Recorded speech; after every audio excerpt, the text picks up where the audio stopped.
In Nigeria, there's a community from Edo State called Benin. A husband and wife whose love was stronger than poverty. Their names were Peter and Grace. They were not rich. They did not own a big house.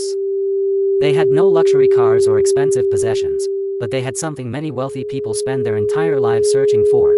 They had true love. Every evening, after a long day of hard work, Peter and Grace would sit beneath a large mango tree beside their small home. There, they shared their dreams. They dreamed of a better future, a future where their children would never know hunger, a future where their struggles would finally come to an end. Peter worked as a commercial motorcycle rider.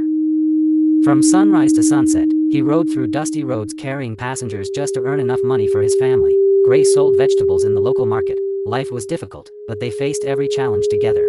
Then one day, happiness knocked on their door. Grace discovered she was pregnant. When she told Peter the news, tears filled his eyes. For the first time in many years, he felt that all his suffering had meaning. Holding his wife's hands, he made a promise he intended to keep for the rest of his life. He promised that their child would have a better life than they did. But sometimes life has other plans. One afternoon, while returning home from work, tragedy struck. Peter was involved in a terrible motorcycle accident. The injuries were severe. He survived, but his legs were badly damaged. The doctor said he would never be able to work the same way again. In a single moment, everything changed.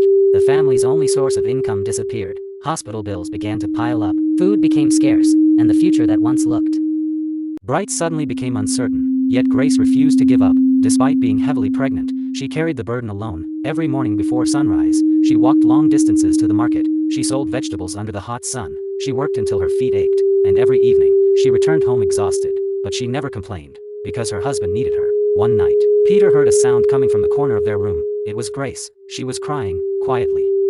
Trying not to wake him, Peter's heart broke. He knew the woman he loved was suffering, but there was nothing he could do. Days later, Grace made a painful sacrifice to pay for Peter's treatment.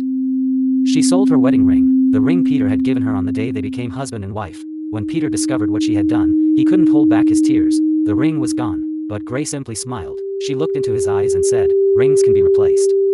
You cannot." Those words remained in Peter's heart forever. Months passed, and finally, their baby girl was born.